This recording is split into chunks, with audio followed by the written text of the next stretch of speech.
Hey everyone, it's your professional sarcastic man and seeker of attention, Chris here with a video of DC vs Marvel 2018, the year of weddings. So, in the middle of this year, both Marvel and DC will have weddings for two of their couples. The DC's being Batman and Catwoman, Marvel's being Kitty Pryde and Colossus. So I just wanted to compare the two and see how each wedding is being handled by the companies, and I'll say companies in general instead of just the writers, because I believe they would have had to, apart from the writers would have probably pitched it, but the companies would have had a hand in deciding if it should happen or not. So first off, we'll start with the one people are actually interested and excited for. DC's Batman and Catwoman wedding. So this has actually had a lot of work put into it, and we haven't even got the wedding yet. So, beginning with the I Am Suicide and I Am Bane story arcs, Bruce and Selina were reunited in DC Rebirth. They were working alongside each other and rekindled their relationship. Then in issue 24, Bruce surprised everyone by proposing to Selina. Several issues later, in issue number 32, Selina gives Bruce an answer, which is yes. From issues 33 to 37, 39 to 49, and the 5 prelude to the wedding comics all serve as a lead up to the wedding, which will happen in issue number 50. So, to summarize, DC has spent over a year building up the wedding of Batman and Catwoman, one of DC's iconic couples. Like, when you think of DC couples, it's either like the main one everyone would usually go for is Superman and Lois Lane. Like the power couple. They are the power couple. And they're the number one example of an existing married couple in DC Comics, the current continuity. And hopefully, if this goes all well, so will Batman and Catwoman's. Apart from one issue and the War of Jokes and Riddles story arc, 21 issues serve as the lead up to the wedding. No matter the story arc, in some way, it in some way connected to the future wedding. Which was true. The first mini story arc with Talia al Ghul involved Batman and Catwoman going together to find her. If I remember correctly, is like it was Bruce's way of asking if it was okay, like for him to get married to someone else. Well, in a way, like it's been a while since I've read those, and then after that, with had a couple issues where they went on a double date with Superman and Lois Lane, like them finding out about the wedding and them hanging out together. You had the story arc with Wonder Woman, where kind of establishing how much Bruce and Selina care for each other. In a way, like Bruce is like, I think in the story arc, because they're in a place where time moves faster, Bruce has been in that place for years with Wonder Woman, and he almost gives into temptation. It's just like, I've been here for years, I'm with this super attractive goddess, like, do I risk it? And he doesn't, because he cares about Selina so much. He doesn't want to risk that. And then you had the Poison Ivy story arc, kind of like Ivy wanting to be good, be kind of a maid of honor for Catwoman. And you had issue number 44, which was Selina kind of establishing their relationship, her and Batman's relationship throughout the years until now. And these next story arcs will be, I think Booster Gold accidentally breaks time, of course, and has to fix everything so that Batman and Catwoman can get married. All of this before the wedding. And finally, the lead up to both the proposal and the wedding was built up in prior story arcs and wasn't an instantaneous moment. Well, I think the proposal itself was kind of just a big surprise. Because, you know, unlike Marvel, which kind of hint spoils in their like descriptions for solicits. Like I don't remember if they had one like hinting that there was going to be a proposal. And yes, like I said, in I Am Suicide and the I Am Bane story arcs, Batman and Catwoman were reunited in DC Rebirth, working alongside each other, having another go at a relationship. Okay, so that's DC's one. Next is the so-called Wedding of the Century, Marvel's Kitty Pryde and Colossus wedding. So let's see what goes on here. So in issue number 9 of X-Men Gold, apparently Colossus tried to propose to Kitty, but was rejected because she didn't want to be in another relationship so soon after breaking it off with Star-Lord. A relationship that went nowhere. I don't think it was a relationship anyone asked for, but there was no payoff at all. Then, issue number 20, with little to no build-up at all, Kitty decides to rekindle her old relationship with Colossus and proposes to him. Like, I'm pretty sure that's what's happened, because there hasn't been a lot of talk about X-Men Gold until like all the wedding was about to happen. So it just came out of nowhere. She's like, okay, I want to start dating you again. Better yet, do you want to marry me? Then 6 issues later, from issue 26 to 29, and Wedding Special number 1 will serve as the lead up to the wedding, which will be in issue number 30. So, to summarize, with hardly any build up, Kitty and Colossus are a couple again, and are getting married. Minimal build up to the wedding, and it's only a standard story arc run, 5 to 6 issues. Which it is, with this so-called event of the century, you think you want to build up more to it. Like, I know some people might say, like, all of this for Batman and Catwoman is extremely long and drawn out, but I'd rather if it was, well, probably not as long, but I'd rather it was slightly drawn out than just quickly finished in a story arc. Which with the DC, depending on how big the story is, could run from between 3 issues and maybe 7 or 8. This has gone longer. This, like I said, there's 21 issues just leading up to a wedding. You had the proposal, you had the answer, then you have so that bumps it up to 23. And then if you want, you can count the story arcs in those, which would put it up to almost 40, over 30. And then you have the wedding itself. That's a lot for a wedding. It shows they actually care about this event. And it shows that people are interested in it as well. While with Marvel's, it's just like, let's try to start something, but it doesn't work. Let's actually start it, and then let's just give it a standard story arc run. I mean, and even this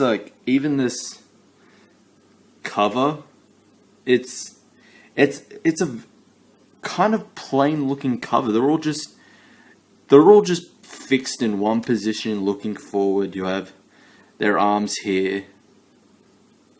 And I find this really annoying. They have to keep reminding people that Kitty has phasing powers, that she can phase through people and objects. Like, if you read X-Men, you at this point would have known who Kitty is and what she can do. Like, I was saying that I had to put up a Twitter post earlier this morning on Wednesday. The solicit for number 26, the description for it says, "But who will be tying the knot?" And the cover is of Colossus and Kitty like looking at each other, saying like I think it was like, "Will you marry me?" But actually, I have it up here. I could probably get it up if I can. Sorry. Go back here. Tweets. Here we go. Here. Yeah. See. Oh, will you marry me? Here. It all begins here. But who is tying the knot? Oh, geez, Marvel. Who could it be? Who are these characters? I have no idea. This is such a brain teaser. Like, do you want me to have a shot in the dark? I'll have a shot in the dark and try and guess who it is. Okay, who is tying the knot? I'm gonna say, is it Dupe and Dazzler? Is it? Are they getting married? Holy shit, Marvel! I would not have expected those two characters to ever actually be in a relationship. Really? Who is tying the knot? I don't know. Maybe the two characters that you have failed to promote and build up to getting married. God, judging by just like the description of the solicit and this cover, it seems like Marvel's assuming that either A, no one has any memory that there's an actual Marvel wedding going on, or just don't care in general, or B, their customers and their fans are stupid. It really, if like putting all of this into context, it really does seem like they're saying, you're stupid, you're obviously not going to know who these people are. Like, this is like probably your first X-Men book. I don't know why you're going to start at issue number 26, but we'll tell you. You'll figure out if you read this issue who is getting married. Is it these two people? Oh, I don't know, but who is tying the knot? It might not be them. Really, Marvel? Just dumb. And like I said with the cover, it's just a plain cover. Like, if we go back and we look on like previous Marvel weddings, so you have Sue and Reed's wedding in Fantastic Four Annual number 3. There's kind of hodgepodge of just Marvel heroes and villains getting together, and then like, even though there's less people, it's supposed to elicit an emotion of like happiness that these two are finally getting together. They're finally getting married. You're supposed to be happy for them.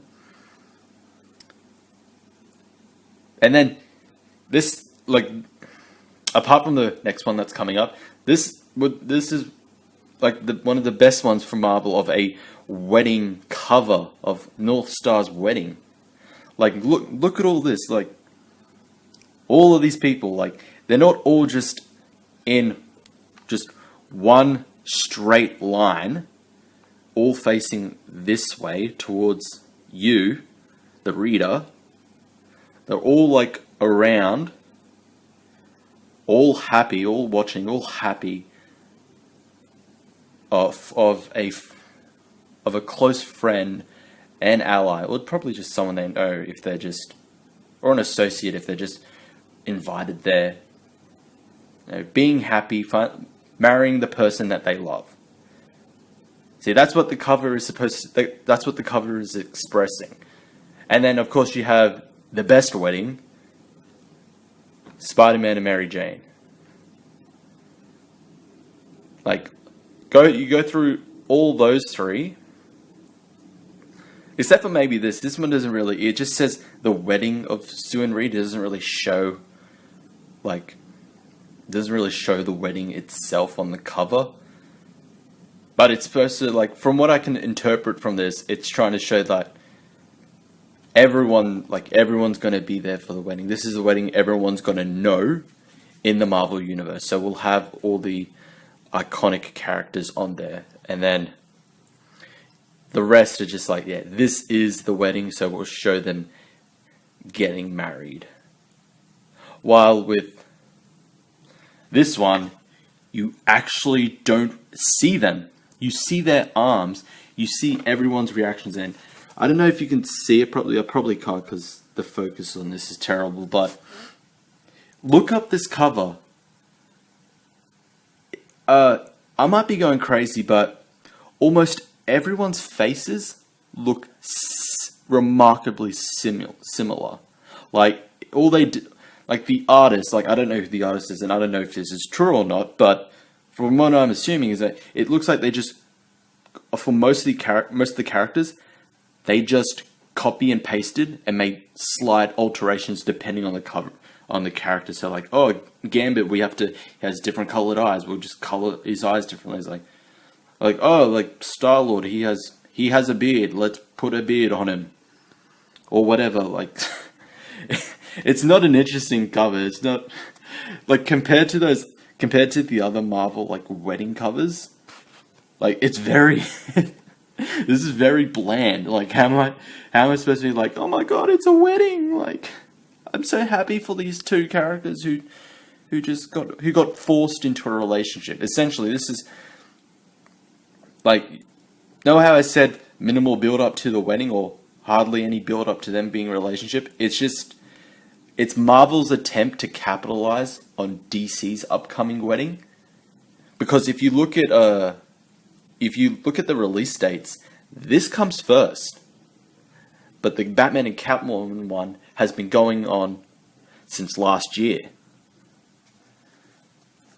So they want to rush this.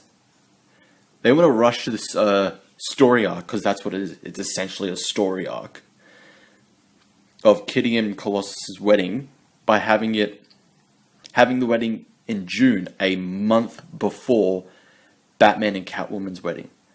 But honestly, no one's going to care about this wedding. They're going to care about the best upcoming wedding, which is Batman and Catwoman. One that actually had build up, one that people are actually interested and want to read. And then also, I'll just do,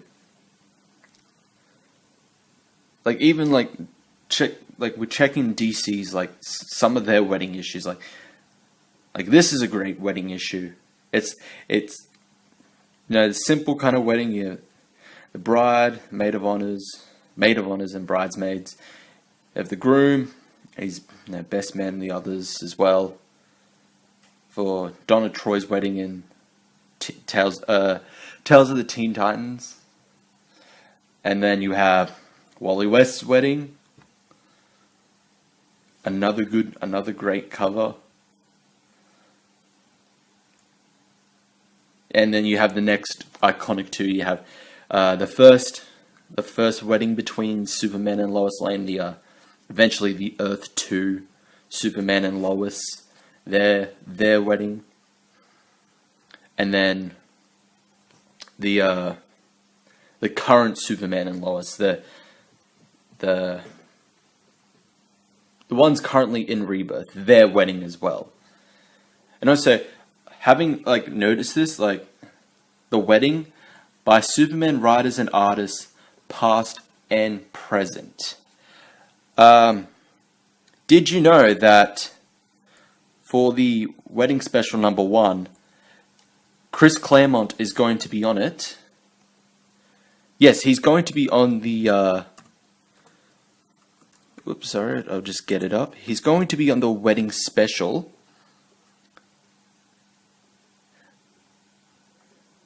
Yes, they're making a big deal. Chris Claremont returns to the X-Men. One of the biggest milestone events in X-Men history is almost... This is not going to be a milestone event. This is just going to be like a pebble on a road. Like, this wedding is going to be the pebble. The road is all of X-Men's history. Like, this is not going to be a milestone. Yada yada yada. So, for this, this is the Bachelor and Bachelorette parties issue. It's not even a wedding special. Well, it ties into the wedding, but Mark Guggenheim and Kelly Thompson are going to be writing each respective party. See, look at here. Like, yes, we get it. She can phase. That's her power. Anyone who knows Kitty Pryde knows that.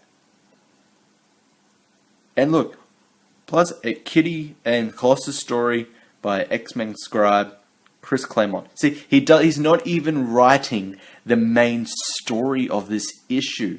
He's writing a side story, and he's not even going to write the wedding. Here we go. Volume 2. I'm just going to double check in case I'm wrong. Nope, it's still Mark Guggenheim. So, and the fact that it's over, of course they're going to make it oversized. So you've only got Mark Guggenheim, the writer of X-Men Gold, writing this wedding, and you get Chris Claremont to write a story within a Bachelorette party issue. You can see how much respect Marvel has for their legends.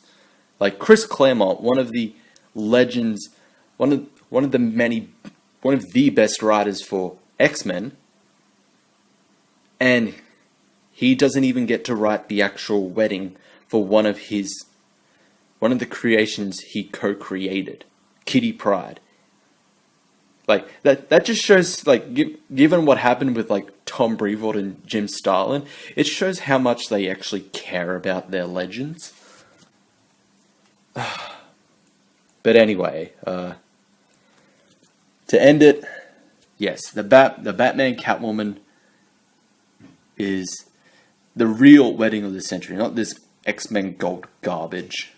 Like, no one cares about Kitty and Colossus. They don't have enough, like, credibility, and they're not as iconic of a relationship as Batman and Catwoman. Like, this, like I said, this is just Marvel's attempt to capitalize on the wedding, on DC's wedding.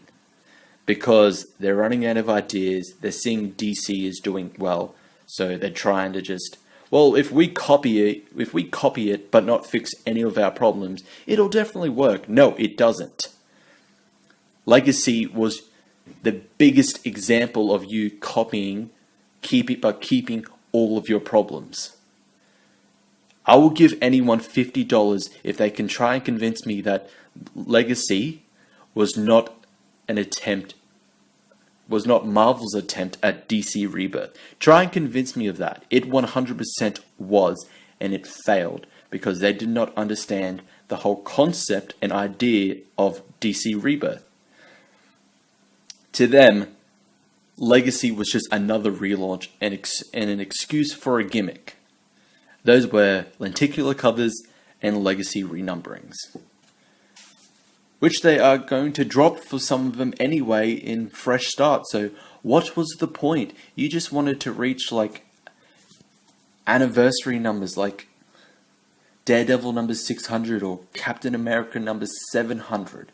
So you have an excuse to release oversized issues.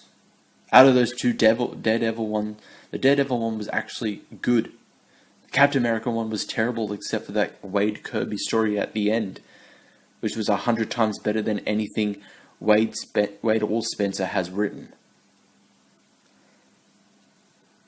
But that's it. That's it for this video. Like, Marvel is like, they're no longer grasping at straws. Like, they're at the bottom of the ocean. They're like, oh, they're like right at the bottom of the ocean, trying to grasp air, trying to breathe. Like, it's at this point, let it die. Like, you obviously can just survive from everything you get from the MCU, so what's really the point of you releasing comics anymore?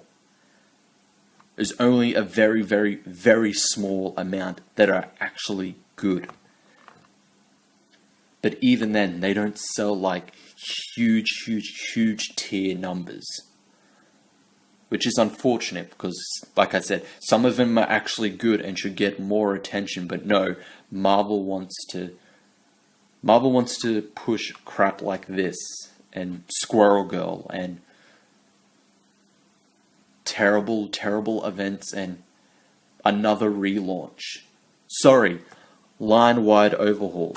Because yeah, that doesn't mean relaunch. But that's it for the video. What are your thoughts on the wedding, the wedding of the century and the wedding people will probably forget? That's it. Leave a like, subscribe, hit the notification bell, follow me on Twitter, and I'll see you all next time.